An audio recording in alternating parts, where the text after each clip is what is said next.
Merci, M. Zidane. Allah yahfadek. On va passer aux questions.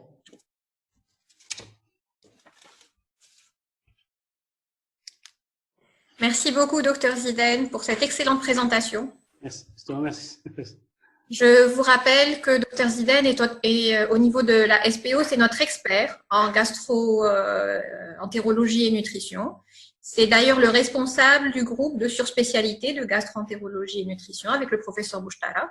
Donc, ça me permet aussi de vous rappeler qu'il y a des groupes de surspécialité et vous pouvez adhérer au groupe en fonction de vos centres d'intérêt. J'en profite également pour souhaiter la bienvenue à tous les participants qui viennent nous rejoindre. Et on va passer directement. Je vous rappelle aussi, avant d'oublier, c'est qu'il y a un site. Donc, il y a le site de la SPO sur lequel vous trouverez, Inch'Allah, bientôt, toutes les présentations qui ont été faites pendant ces webinaires. On en est au 3e vendredi, 3e webinaire de la SPO. Et vous trouverez, Inch'Allah, toutes les présentations sur le site. Donc, il y a de nombreuses questions. La première question dit, est-il légitime de faire des cures prophylactiques en fer, Dr Zidane?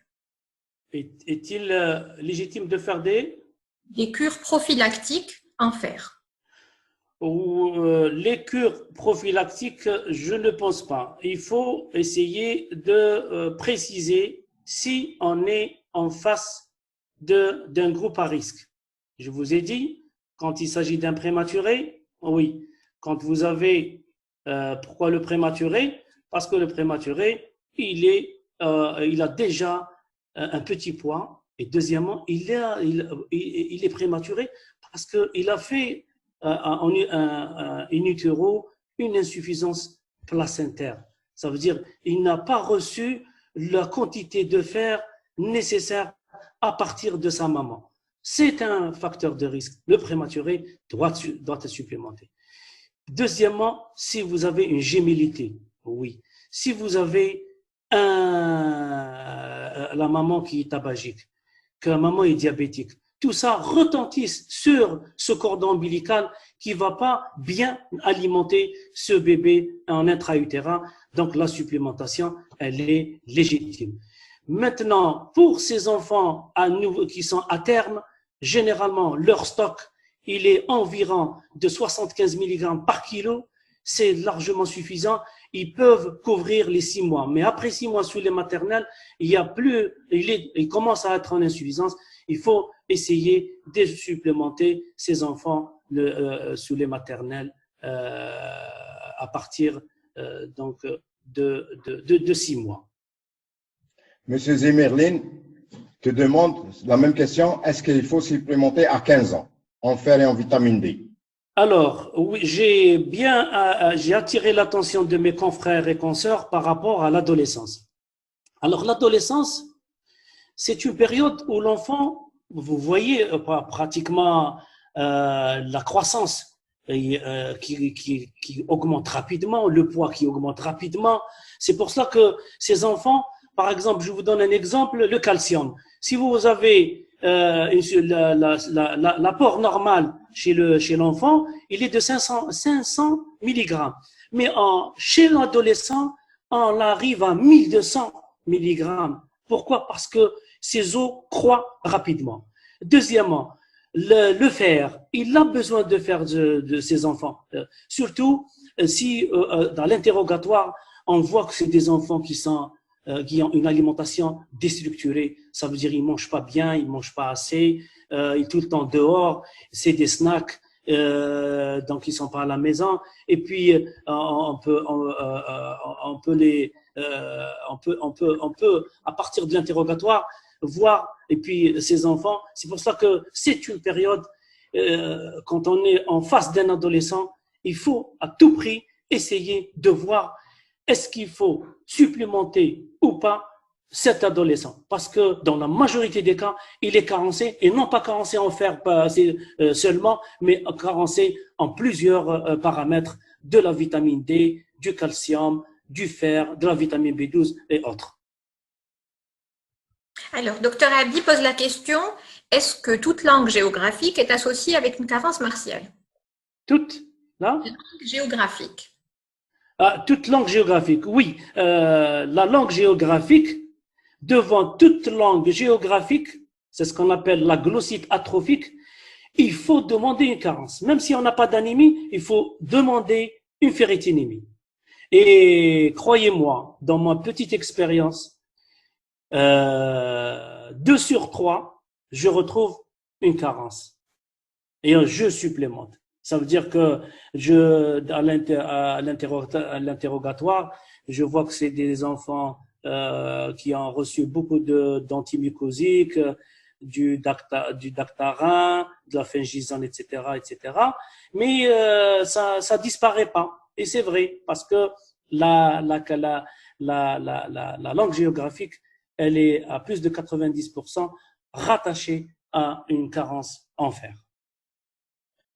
Docteur Bourras te demande, est-ce qu'on traite lorsque le VGM et le CCMH sont bas avec une hémoglobine normale? Alors, une hémoglobine normale, un VGM bas et une CCMH basse, moi, la définition de la carence martiale, c'est la ferritinémie. D'accord? On n'a pas, puisqu'on a demandé ces éléments, pourquoi ne pas intégrer, parce que c'est un examen qu'on peut l'avoir dans les 2 heures qui suivent le prélèvement. Et à partir de cette ferritinée, parce que par la suite, on a une idée sur la durée du traitement, c'est-à-dire comment on va corriger, c'est-à-dire, et puis quand est-ce qu'on va contrôler, etc. C'est pour cela que moi je préfère que en dehors de tout un problème inflammatoire ou infectieux, parce que le seul qui peut retentir sur la ferritinémie, c'est la CRP quand elle est au-delà de 30. Et puis si vous avez un problème inflammatoire ou infectieux ou une hémolyse, ça peut-être donner de faux. Mais en dehors de ça, moi je préconise une ferritinémie du départ et comme ça le problème est résolu. La question suivante, donc que pensez-vous de la supplémentation en fer des nouveau-nés, nourrissons et enfants à risque de carence ou devant des signes évocateurs sans bilan? Alors, prématuré sans bilan. Il faut supplémenter 2 mg par kilo et par jour au moins pendant 2 à 3 mois. À partir de 15 jours, j'ai précisé pourquoi, parce que le système antioxydatif n'est pas mature et ne peut pas démarrer juste à la naissance. C'est au-delà de 2 semaines, 15-20 jours qu'on commence à se faire. Alors, deuxièmement, vous avez une gémilité, vous supplémentez. Troisièmement, vous avez un facteur de risque, insuffisance placentaire. C'est pour cela que pour ces prématurés, les auteurs préconisent un clampage tardif du cordon. C'est-à-dire quand on retire l'enfant, il faut essayer d'attendre un peu et essayer de faire de petites tractions sur le cordon pour essayer de donner un peu de sang chez ces prématurés et chez ces enfants à risque. Et les auteurs, qu'est-ce qu'ils disent? Alors, nous avons 75 mg par kilo de fer de stock chez l'enfant à la naissance, chez le prématuré.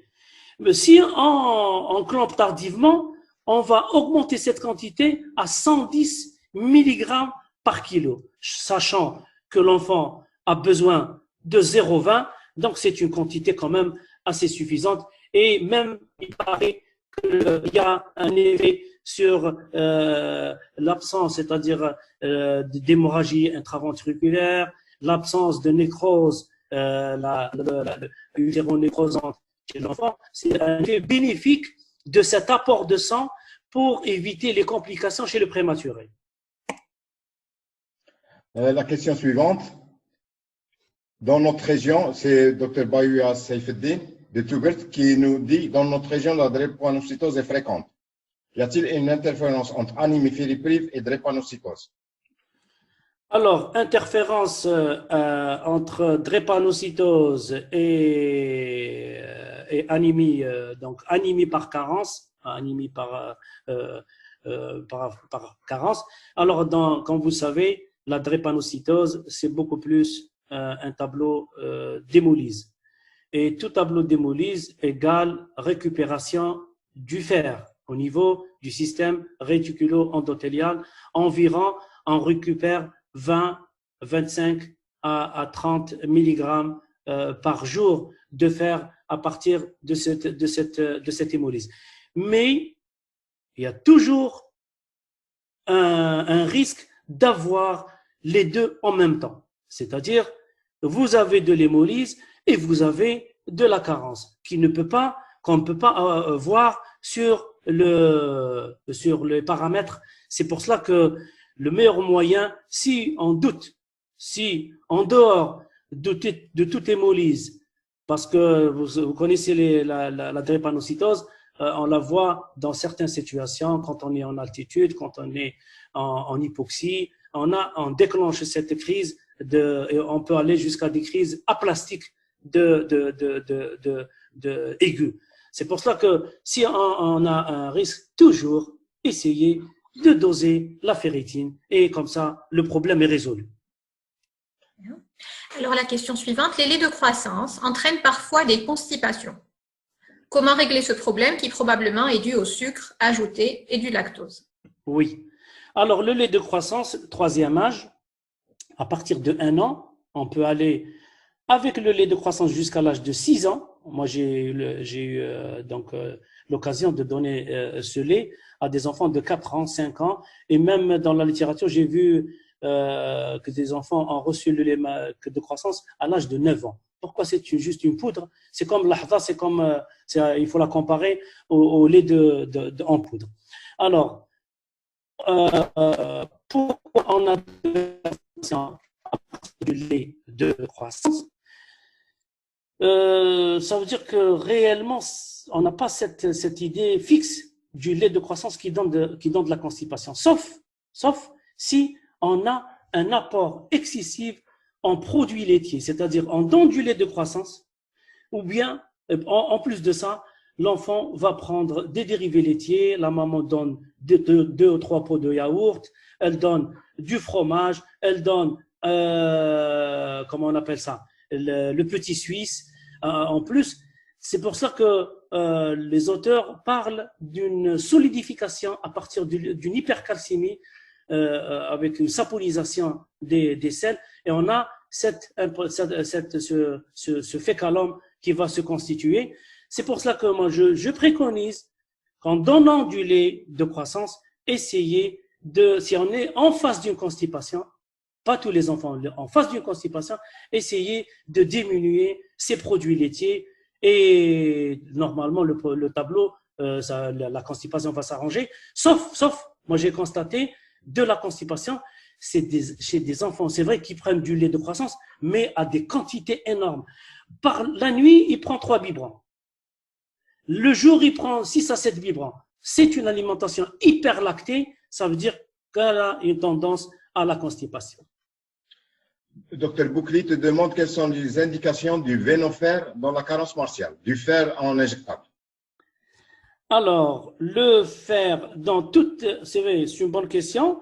Le fer en parentéral dans toutes les situations où on a un problème d'absorption du fer dans les pathologies, par exemple inflammatoires, dans les pathologies de malabsorption sévère. Là, on est obligé pour corriger rapidement. Je pense que c'est la meilleure indication, c'est de donner d'abord commencer par le parentéral, puis peut-être par la suite faire le relais par la voie orale. Alors, docteur Baouya, qui est pédiatre libéral à Taubourg, pose la question: démarche pratique devant une anémie fériprive réfractaire au traitement martial bien conduit. Alors, démarche pratique devant une anémie fériprive par carence martiale. Oui, réfractaire au traitement bien conduit.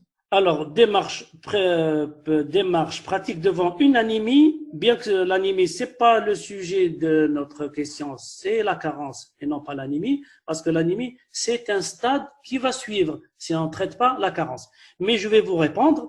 Alors, en cas d'anémie réfractaire, fériprive réfractaire au traitement, alors vous avez bien sûr, vous allez à l'exploration, bien sûr. Entre autres, il faut, pour moi, gastro-entérologue, en premier lieu, j'indique une endoscopie. Une endoscopie, soit pour rechercher des hémorragies occultes, c'est-à-dire sur le long du trajet, ou bien faire des prélèvements gastriques et rechercher une gastrite à HP, à Helicobacter pylori, qui est l'hélicobactère, va séquestrer ce fer et va donner une anémie réfractaire. Sinon, il faut bien sûr faire des prélèvements à étager, notamment au niveau intestinal, rechercher aussi par la sérologie une maladie cœliaque, une malabsorption ou une maladie inflammatoire par bulle inflammatoire et par la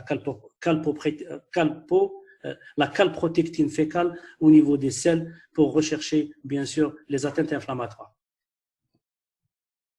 Docteur Habib Laïb te demande est-ce que le dosage de la ferritine doit toujours être associé à un dosage de la CRP? Alors, c'est une bonne question parce que le seul paramètre, c'est-à-dire le plus fréquent qui va déranger la ferritinémie, c'est bien la CRP. Maintenant, c'est en fonction du tableau clinique. Si on est en face d'une situation simple, c'est-à-dire pas de syndrome infectieux, pas de suspicion d'un syndrome inflammatoire, que des signes d'appel de la carence, ce n'est pas du tout la peine de demander une CRP.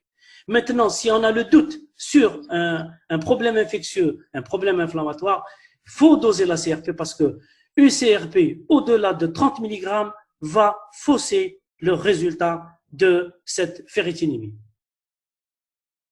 Docteur Belrenaud, on pose la question, à quel âge est-ce qu'il y a un risque de lésion irréversible de la carence en fer sur le plan cérébral? Alors, la cognition, pratiquement à partir de quel âge?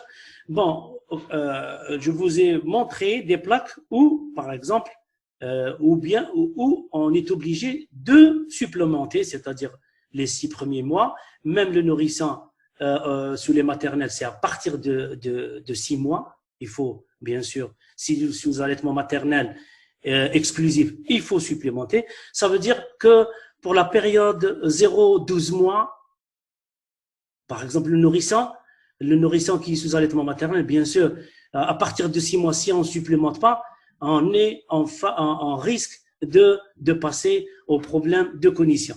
Le prématuré, les cas c'est-à-dire à risque, dans les 6 premiers mois, on est obligé de corriger. Ça veut dire que chacun est à part. Le nourrisson à terme, le nouveau-né à terme, c'est à partir de 6 mois qu'il faut supplémenter. Si on ne supplémente pas au-delà des 6 mois, ça veut dire que probablement à partir d'1 an, il va commencer à poser des problèmes pour la cognition. Et c'est des signes peut-être qui vont apparaître plus tard. Je vous ai montré une plaque où 10 ans après, on a corrigé tardivement, mais c'était trop tard. Les enfants ont gardé des séquelles. Donc, chaque tranche d'âge est à part. L'essentiel, le pédiatre, le généraliste, le médecin doit être averti. Avant 6 mois, prématuré, pour des enfants à risque, il faut le supplémenter. Maintenant, nouveau-né à terme, à partir de 6 mois, sous les maternelles exclusives, il faut supplémenter. En diagnostic une carence martiale, il faut la traiter le plus rapidement possible et le plus longtemps possible. Hakim, Dr Ben Saoud te demande quelle est la composition alimentaire quotidienne qui garantira un apport équilibré en fer chez un adolescent. Là, quelle est la composition d'un repas chez un adolescent pour qu'il n'y ait pas de carence? Bon, ça c'est un peu difficile parce que vous avez des tableaux. Mais l'essentiel pour vous avez dit un adolescent ou un enfant? Un adolescent. Un adolescent. Alors, un adolescent, il a besoin de 2 mg par jour de fer absorbé, un fer ingéré. C'est le fer absorbé. Ça veut dire pour garantir le fer absorbé de 2 mg, il faut en moyenne 11 mg de fer ingéré. Et je vous ai montré il y a des tableaux si vous voulez, je vous donne ces tableaux. C'est-à-dire, il donne exactement dans les repas quelle est la quantité nécessaire pour assurer les 2 mg. Je vous donne un exemple. Par exemple, chez l'adolescent, si il est en mesure de prendre un steak de 300 milligrammes, de 300 grammes de steak, c'est une quantité suffisante pour assurer la quantité de fer, parce que dans la viande, vous avez du fer héminique, c'est-à-dire le bon fer. Par contre, si on s'amuse à donner par exemple des lentilles, ou là on donne des trucs autres que le fer et qui ne contiennent pas le fer héminique, il faut de grandes quantités. D'accord? Alors le meilleur moyen pour assurer une quantité suffisante de fer chez l'adolescent, c'est si c'est possible, sinon donc on se réfère à des tableaux, et à partir de ces tableaux-là, on va voir la quantité par exemple dans le poisson, combien, et il faut il faut viser le fer héminique, parce que le fer héminique, la quantité que vous avez pratiquement ingérée va être, en fonction du coefficient de saturation, d'absorption, elle va être absorbée. Merci beaucoup, Dr Zidane. Il y a énormément de questions qui restent. Alors, vous avez la possibilité de répondre, même si on commence la prochaine présentation, parce qu'on est pris par le temps. Mais vous avez la possibilité de répondre par écrit. Vous allez dans l'onglet questions-réponses et vous tapez la réponse. Du coup, tout le monde recevra normalement la réponse. Très bien, merci.